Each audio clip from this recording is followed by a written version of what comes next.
Hi, I'm Jeff Moran. I want to welcome you to True Texas History, where yesterday I dealt with the topic of the Secession Convention, and there was a lot of people that were interested in that topic. So I wanted to follow that up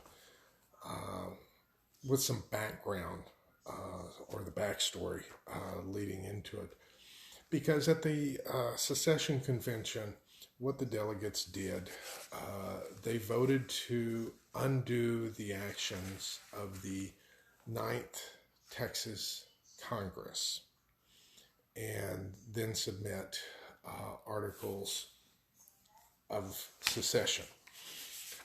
Now, you may wonder, why did they do that? Well, that's why we have to take a look at annexation. How did Texas joined the Union? Because when you understand what a mess that was, you can understand a little more some of the mess involved with secession.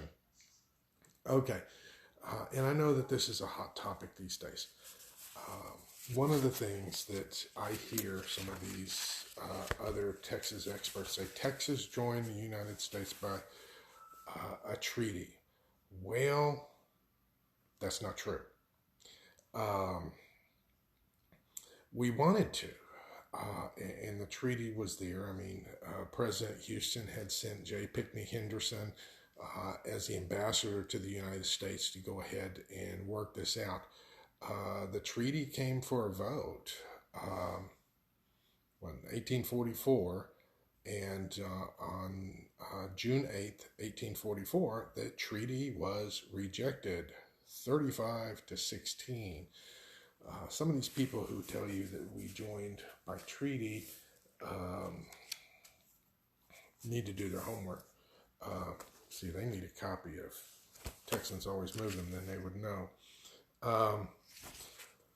So it was decided that the whole issue of annexation would be decided with the next Congresses in the next election.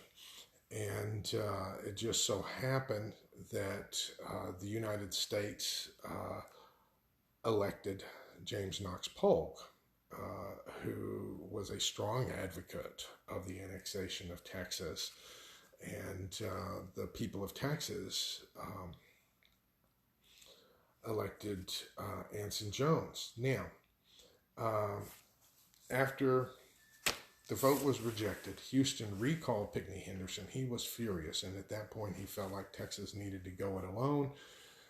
Since there were term limits in Texas, Houston couldn't run again, and so he gave advice to Anson Jones, and so Anson Jones was running the show. Now, Anson Jones was at the same time trying to have a peace treaty with Mexico and work on the annexation. And in many ways,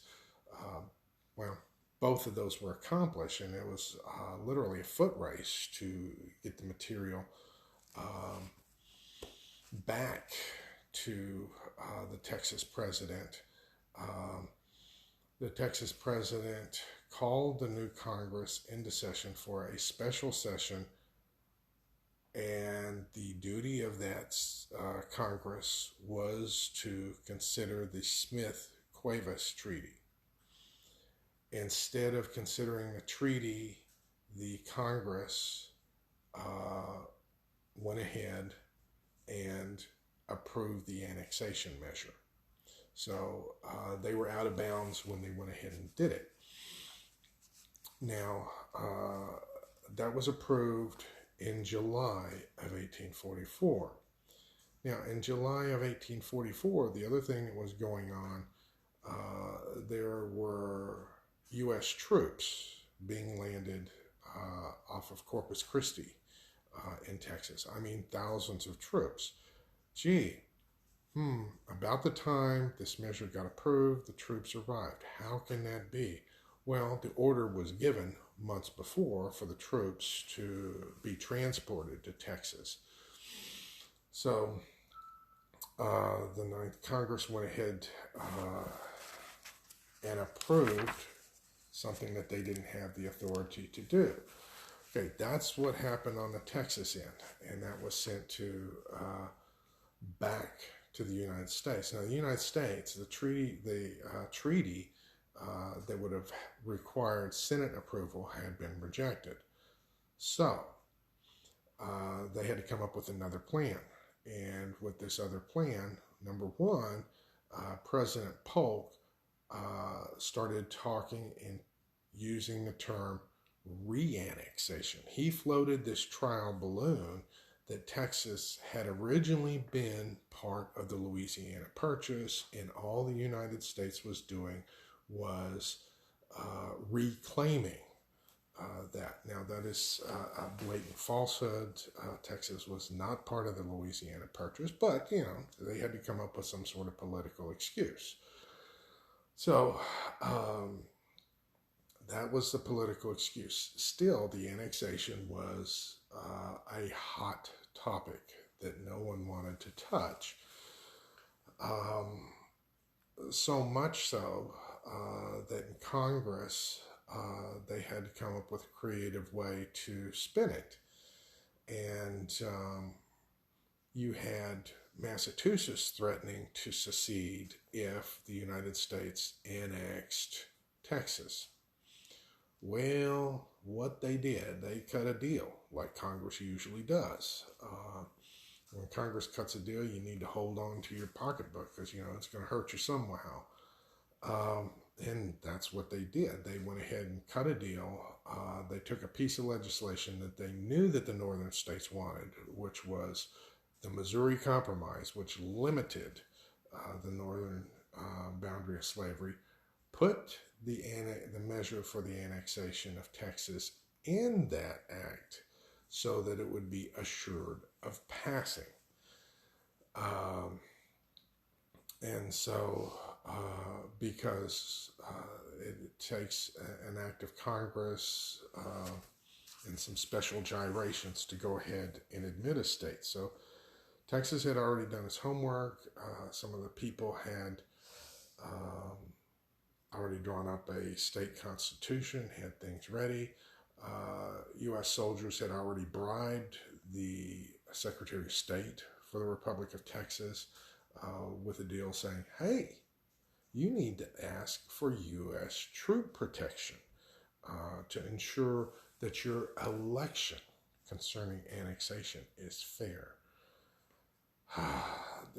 Times have changed, but some of the excuses have not. So literally, Republic of Texas officials were bribed. And if you read the historic documents, Anson Jones was complaining about how he suspected that many of the congressmen had been bribed with how this whole deal went down. Because, the United States want to trade with Texas. They didn't want to have to pay tariffs. And so they got us to quit taking tariffs on their goods and so forth. But the measure was approved illegally and outside of the Constitution. I mean, some of the special deals that Texas had was illegal in view of the Constitution because no other state was supposed to have some of the things that Texas had. Because under the Constitution, all states are supposed to be equal. And that was not the case. So it is, we were admitted unconstitutionally and in backroom deals. We were not admitted to the Union through a treaty. That treaty failed. And knowing all this, when it came time for secession, that's why the Secession Convention repudiated the illegal acts of the Ninth Congress. Now things get even stickier because, if you ask the question, is secession legal?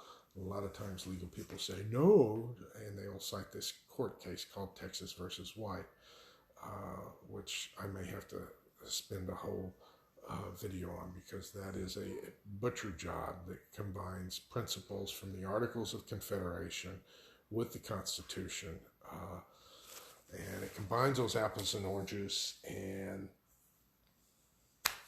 says what we have here is an orange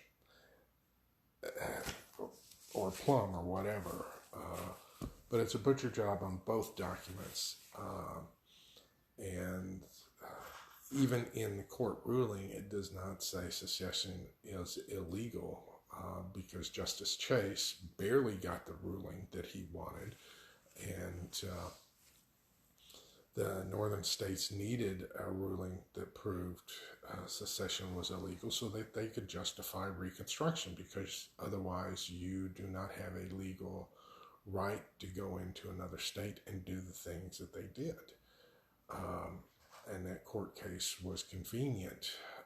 It gave them just enough to get away with it, but there was also a move to go ahead and not just censure, but they wanted to try Jefferson Davis and Robert E. Lee for treason, but those trials never happened because a lot of legal things, legal cans of worms would have been opened concerning secession, and they knew that they would lose those court cases.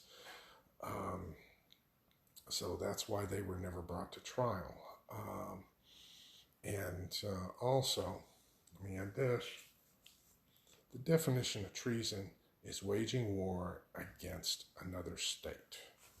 I may have to do another follow-up on Sam Houston and secession and what he did and what he said, because I think that is relevant for the times in which we live.